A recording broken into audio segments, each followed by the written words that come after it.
Hello, Spartans, and welcome to the Pale Beyond. I think it's going to be an exciting game. It is a game about choices. It is a game about an expedition to the Arctic. You know, the people that have made these kinds of expeditions in our lives and our grandparents' lives were explorers and adventurers, and that's what I aim to be.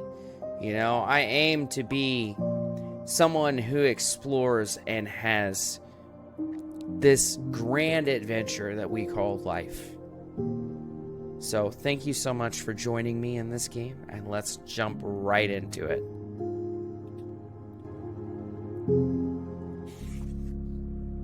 Oh, the air bees cold. Oh, the air bees cold, of flake and white, as a sailor begs their pledge. To the ice they'll pray that leads reveal. Out in the ice they'll stake a claim. That in the dark they'll brace themselves.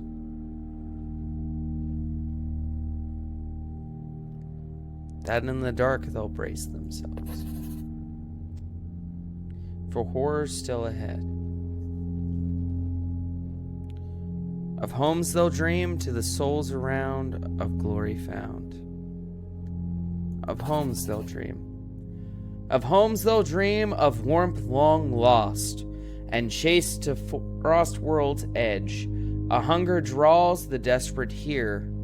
It's one that can't be fed. Such lonely souls need lead. Its calling sows to spread. Such lonely souls need lead. What will ye do when steel hearts break and courage does abscond? I'll lead these souls, so help the gods. I'll do what must be done indeed. I'll learn to live a life out here. I'll lead these souls, so help the gods. Out of the pale beyond. That is a sunken ship. Begin your journey. Oh, will we begin a journey? Crew wanted. Able-bodied crew wanted for dangerous expedition. Months of darkness. Low wages. Sounds promising already. Slim chance of safe return. I am the man for the job. Glory to be had in the event of success. Address overleaf. That is not a promising crew wanted sign, guys. They got to do better. You are left alone in the office. The tea in your hand has long since gone cold. I'd rather coffee, or it's perfectly adequate. You know, to be honest, I don't mind tea. I do like coffee a little bit better, but I don't mind tea. Tea is good too. I will be the optimist in this situation, and I will say that it is perfectly adequate. Looking around the room, you can make out a collection of military books. On the desk is a ship in a bottle. A metronome ticks away steadily. It's harmless, it's insufferable, or I find it rather calming. Well, you might not know this about me, guys, but I was in band for many years. And in a band. And to be honest with you, the metronome bothers a lot of people, but it just doesn't bother me. I actually find it rather calming. The dedicated rhythm soothes the senses. It stops. Well, I shall keep waiting. You hear footsteps climbing the stairs that brought you here. Remain standing in respect. The door behind you swings open. The captain bounds past you to the other side of the desk. Do you have all your teeth? That's a strange question to ask there, buddy. I have enough to get by, open mouth, or sorry. Sorry? Answer the question, please. Open the mouth. I've not had scurvy before, or I've got enough to get by. I've not had scurvy before. If that's what you're asking. You know, because scurvy makes you lose your teeth. Me neither. Captain sits down. How many people have died under your supervision? More than I'd care to admit. I don't appreciate this line of questioning. None. Meaning you're either perfect for the job, a liar, or you've never been in command. Which is it? If I was a liar, would I be in this room? The latter. I don't appreciate this line of questioning. Okay, well, hold on. He said, never been... Okay, the latter. Really? Command test a person's mettle. Do you think you're ready? I'll have to be. Is anyone really ready? Yes, I do. I'll have to be. Please take a seat. Thank you. The chair is uncomfortably large. The seat feels warm.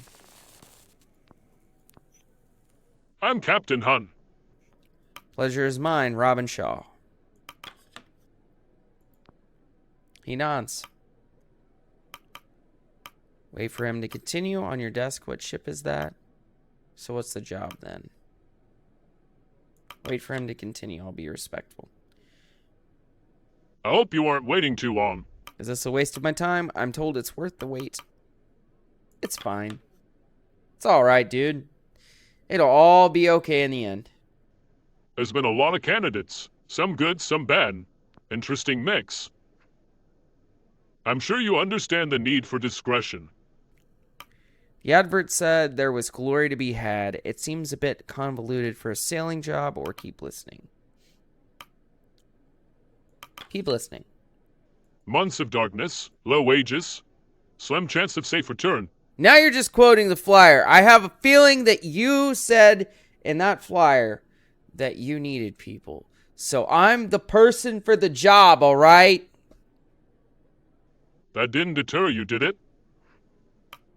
Good work is hard to come by these days. Ain't that the truth? It's to be expected, surely.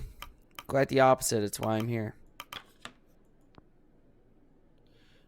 I thought it blunt, and it proved remarkable at weeding out the weak and the pretend. I have a few questions first. He looks down at his list of questions. Were you born a landlubber or a sea dog? Well, I'll tell you the truth, guys. I grew up on the ocean, so I also grew up on land. Kind of mixed. And I have been all over. Mutwash. If I knew I'd tell you I've been all over, but I'm here now. Ah, mutwash. Plenty of those joining. Myself included. Military experience. I tried to get into the military several times. Sailed the merchant lines, 12 years. Criminal, only evading them. Colonial. We'll go with merchant. Sailed the merchant line, 12 years. It's very good. What did you trade in? Anything we could get our hands on. Fruit mostly. It's better than... I knew better than to ask. Anything we can get our hands on. He nods. You ever fired a weapon? Yes. You ever killed a man directly or otherwise? No. You're not married then, are you? Actually, happily. And you're sure they're fine with you leaving for this long? My wife told me it was okay. This time. We need the money. Desperately. We've been through worse. I don't see how that's relevant. We need the money. I understand. However, one must believe they'll return to justify leaving any family in the first place. Yours is counting on that. Let him continue. We're here to find that ship in the bottle. The Viscount. Heard of it? No, enlighten me. He clears his throat. 5 years ago, she set sail on a research expedition towards the Dead Peninsula. They were saying to find and study the absolute magnetic south. That's an interesting thing. They went to the South Pole to find the absolute magnetic south. Kind of like North Pole expeditions. Gets kind of weird though, Spartans, because when you get dead on the absolute magnetic pole, compasses and GPS and stuff, it doesn't work quite right. If they found it, I might have heard of them. Viscount, strange name for a ship, did they? I'd say if they found it, I'd heard of them in a newspaper or an article of some sort. She never came back. Her last known location was 200 miles south of land, presumed lost to the ice. Okay. 5 years is a bit late for a rescue operation. They're probably dead. This is beginning to sound like a suicide mission, and we're supposed to be chasing this ship. 5 years is a bit of a late rescue operation. They're probably dead. Alive or not, their research is supposedly of extreme importance. And we're supposed to be chasing that research. Going to need more than rumors about lost ships if I'm putting my life at risk. Alright, you have my attention. You know, I really want to know why their research is so important. Naturally, here's what we do know. Not one person or thing has been heard from the Viscount since it first left port. They're definitely dead. They're probably definitely dead, Spartans. They're definitely all dead. Maybe so, but we're just after the ship itself. Those with more money than sense want that old ship. That's the job. If I don't pick the first mate, somebody else will, and, well, my judge of characters got me this far. What of our own ship? Who's financing all this? What of our crew? Who's financing this? The usual film and lecture rights have been sold, of course. We're in the process of signing off the final benefactor for the expedition. They even donate a ship. We'll be traveling aboard the Temperance. She's a beauty, Greenwood, generational. Not many like it left these days. Viscount and the Temperance, her sister ships, built together, sent out into this world to die alone. That is kind of poetic. Poetic, indeed. I think one calls out for the other. The captain looks at the bottled ship. So what do you think? Sounds like you'll need all the help you can get. I think I need the money. It's not that much to go on. Sounds like I'll need all the help you can get. We will. The captain checks his watch. Anyway, I think I've heard enough. Captain stands up. We leave in a month. Welcome aboard, Shaw. Proverbially speaking. Don't you need more information? You're not what I expected. So I have the job. What do you think? I'll see you on the Temperance. Got a good feeling about you, Shaw. Thank you, Captain. Captain makes his way to the door, and you follow. I hope my choices are paying off already. You arrive at the docks a month to the day. Before you lie a ship, the letters that side that read Temperance. You walk to the cobble boarding ramp beside the sharply dressed man overseeing the load of cargo. Hey, who are you? He turns to you with a stern expression. You can feel his eyes assessing you. He's unable to place you. So Muttwash paid off already. You see that, guys? Hey, have your name? Address me properly. I'm the first man. No, I'm not that. No, I can't do that. Okay, Spartans, I just can't. Offer a handshake. I'm Robin Shaw. Oh, of course, that would make you the captain's choice for first mate, correct? I'm Mr. Templeton. I shall be operating the chief science officer on this expedition. I'm the incumbent representative of our benefactor. To however consider myself and my team at you and the captain's disposal. Mr. Templeton, I was looking forward to working together. Fairly certain we're all disposable. What did you specialize in? Apply botany. Oh, we got a botanist. That's an interesting choice for a place that's in the Arctic. Well, not really the Arctic, but, you know, the South Pole. Why would we need a botanist? That doesn't make sense. There's not plants down there. Yeah, not much use for a botanist on the ice, is there? He glares at you. What, dude? I'm sorry, okay? I'm sorry, alright? But, like, it's ice. There's no plants. I assure you, I'm well equipped in all matters scientific. Good thing.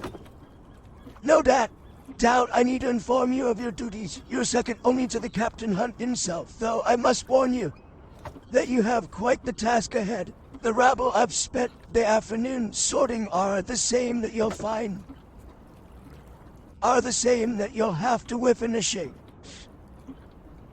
Punctuality, schedule, a strict adherence is what we need if this expedition is to succeed.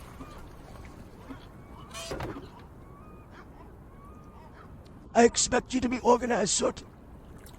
You would not have been assigned the role otherwise. I likely have more in common with the crew than I do yourself, Mr. Templeton. I doubt there will be much issue. You speak like you're in charge. I doubt there'll be much issue. You'd only hope. But your role is more strenuous than it would first seem. Let me know when you're ready to depart. The less valuable time we waste here, the better. Hey, there we go. A young man stands at the ramp, steeling himself for the journey ahead. Hesitantly, he begins to drag his feet up the ramp and onto the ship. You'll be gone for quite a while. It will be some time before you see the city again. Hunt's description of the ship was accurate. Near identical to the Viscount, bearing some modern additions. Alright, let's set sail! On the ocean we shall go, Spartans, and the adventure shall we begin. Week 1. 1 week on Temperance. Oh, that's some nice music, guys. It's a beautiful looking ship. I've always had a deep connection with sailing ships like this. Just the way they look, they're gorgeous. It's been a month. First Mate Shaw, personal log. It's been 1 month since I signed on and 1 week since we set sail aboard the Temperance. I'm told the waters will get warmer as we pass the hemisphere before they turn. Who's paying for this? I can't help but wonder who's footing the bill for all this. Certainly not the captain. I should investigate further. I'm definitely curious about our benefactor. I intend to investigate further. Captain Hunt has mostly kept his quarters so far. I'm not sure what to make of him yet. He's impulsive, he's not telling the whole truth. I'm not sure he's telling the whole truth. I can't shake the feeling that he's not telling the whole truth. Perhaps I'm too quickly to judge. I mustn't let my guard down. Despite that, I find myself more into the man. Perhaps I'm too quick to judge. Temperance. Never been on a ship like this before. She is definitely magnificent. A technical marvel, elegant machinery, expertly weaved through one of the fastest hardwood ships of its day. Reborn for this mission, breathing again with life. She's simply magnificent. Just the best of the crew. There are now 22 of us, including the captain. Our next port will be our last before we enter the ice to pick up the remaining 4 members of the crew. The scouting team, Hunt, is also keen to work out a deal on the pack of sledding dogs. That is definitely useful. They smell terrible, oh my god.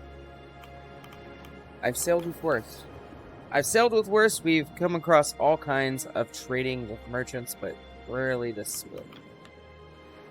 From Hunt sailors purchase. Joe. Captain wants you at the helm. Good, I want to see. Not very friendly, is he? Alright, Captain, what you got for me?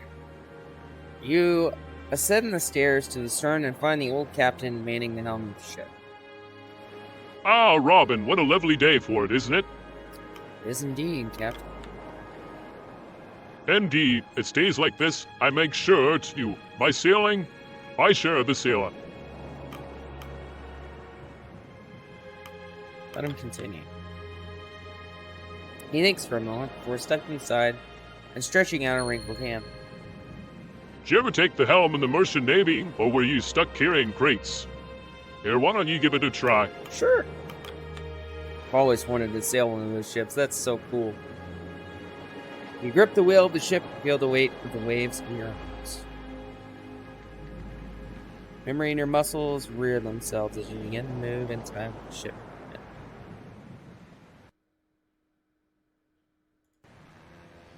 It's cool that I can pan around everywhere. Easy. There you have it. Captain pats you on the back. Fantastic. Now try to get the sense of Warbearer up. Peaceful, isn't it? Heading and zooming speeds can be adjusted at his setting. Takes the wheel back. I think I'll drink the morning and a little longer. Do you mind preparing my quarters for the day's work? There's much to do. Indeed.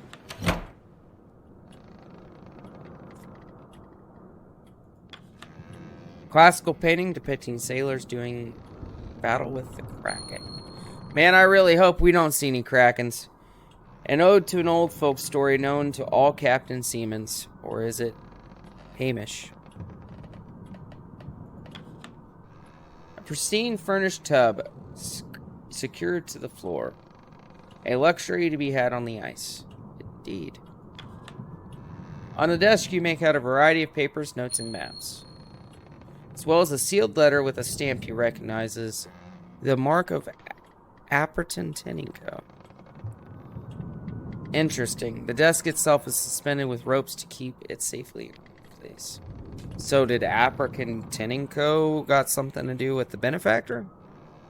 Or does it have something to do with our supplies? Alright. Take a seat at the end of the room. Captain joins you.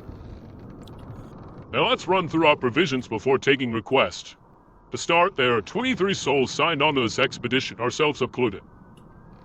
That's 16 free to be assigned a task if they aren't already busy. The rest are deployed to their permanent stations. You're only able to deploy the crew who you have discovered. They must be in good health and not otherwise deployed to an outpost. We'll be picking up scouts at the next port. Shh. A lot of us also seem to be in good spirits. The expedition will end tearing itself apart if the Indenweith with no board left. We've enough provisions for at least 6 months in case of emergency. If you cannot afford the minimum food rations at the end of the week, the crew will become malnourished. Unless cured, malnourished status will develop into scurvy, a severe status effect that prevents the crew from working, eventually killing them at the end of the week. That sounds awful. And more than enough fuel to see us through to there and back. Colder temperatures will increase the minimum fuel required at the end of the week. If we cannot afford the minimum fuel, the crew will become freezing. Unless freezing status is cured, it will develop into frostbite, a severe status effect that prevents the crew from working, eventually killing them at the end of the week. Man, this is not sounding promising. The sledding dogs, well, they're still a matter of negotiation. Dogs will be needed to send sledding teams out to gather resources on the ice. Sending hunts out further requires a greater amount of dogs. They will rest and become available between the weeks. Now on to work. Now let's talk to Corvus. Sailor enters. Found a stowaway in the lower hold. What? Already? Bring them in. Another sailor enters, leading a young man by their side. You know, you're not the first stowaway I've had. The captain studies them further. You know where we're heading, don't you? I do, sir. The ice. Did you know before you climbed inside that crate? I did, sir. How old are you? You're hardly a useful pair of beans. Not sure. I can pull my weight, sir. You know, you're Jim Boom from your bowsprit. I do. I learned it all from Ada. Your da? He's Ward's son. Followed him on board back in the city. What should we do with him, Captain? Well, Shaw, I'll eyes you up. your first mate. What should we do with him? Not staying on board, it's your decision to make, not mine. You know, I don't know that it would hurt to keep him on board. And it might be a boost to his dad. Keep him on board. On Squints. Why? You need all the help you can get. This young man wants to help. He's clearly here because his father is, and it would be wrong to separate them again. We don't have the time to accommodate this, and if the boy wants to freeze to death, let him. He's clearly here because his father is. Alright, boy, consider yourself part of the crew. Be sure to keep your nose clean and follow orders. I will, thank you, sir. Captain, not sir. Aye, Captain. Stowaway joins the 2 sailors below deck, now a crew member. Well, it seems the litter has a new rut. I hope the rest won't mind sharing their rations. What of the father? Simple split their pay and their rations. Any ration the boy takes comes from him. I doubt he intended for this to happen. We'll keep an eye on them both. I definitely doubt he intended for it to happen. Seriously. We'll keep an eye on them both. I suppose you're right. All that matter's sorted. And Cordell. Hope you agreed upon my conditions. Not sure what your conditions are, lady, but I'm sure I will find out in a jiffy. Shaw, this is Lady Cordell. Cordell is here to provide us with kennel of hounds for the sleds. And our agreement was that she would train them up until we part ways at the nearest island. But You neglected to inform me that we would be bringing the dog's Rudavale passage. I had no intention of sending the packs to its death. you seem to have good faith in this expedition. He said that without an ounce of non-sarcasm. It is one thing to ask for my whole kennel. It's another thing to drag them into the ice to Chesapeake. Never before has a buyer been so dishonest. And never before has a seller made such strong demands. Lady Cordell. A moniker given to me by the locals of the city. One account of her vernacular. I find it odd that you seem to have researched me as much as you have my kennel. I like to know who I negotiate with, regardless, Shaw. She demands we allow her to come with her along this expedition. As a member of the crew. None on this ship have the experience familiarity with these dogs that I possess. You are taking them to such a brutal location, they will need me to guide them if they have a chance of survival. Humans on board too, of course. Of course. See my dilemma, Shaw? We just accepted a stowaway. Bringing another member on the crew is a risk, but our hands may be tied. Your thoughts? Oh, You know, it's not a bad thing having an expert on the sled dogs. We could find another buyer. Don't know that there's enough time. I'll be nice, you know? I don't see the harm in having an expert on the sled dogs. a good point, Shaw. He turns to her. This deal is already to your benefit. Do you have anyone on board with extensive training in the management of ruling dogs? Your sleds are useless if you can't control the dogs sufficiently enough to hobble. I would like to ensure my dogs are treated proper. Welcome aboard, Cadell. Your new lunch should prove valuable. Don't expect the crew to waste your time taking care of your mutts then. I hope your experience is your claim. Welcome. And valuable. I hope you have a room prepared for you below deck. No need. You'll find me in the forecastle with the dogs and shaves. I hope I'm not making a mistake, Shaw. 14 dogs. Finish requests. Now that's all settled, I have one more errand for you to run. Can you grab the Soap Brothers and order them to meet me up deck Amsterdam? Hefty lads, Ren Harry, you could mistake them for another. Do you require me for this meeting? No, this isn't the matter of a first officer need concern themselves with. They'll be down on the middle deck. In the meantime, you should grab a copy of the crew manifest and get acquainted with more crew. Sounds good. Alrighty, Spartans, that's going to be it for this episode. We shall continue on forward. I am looking forward to seeing how all my choices play out in this game, and I hope you are there to join me. Don't forget to hit that subscribe button and notification bell, and I hope to see you again. If Peacemaker 5672 out. Bye, guys.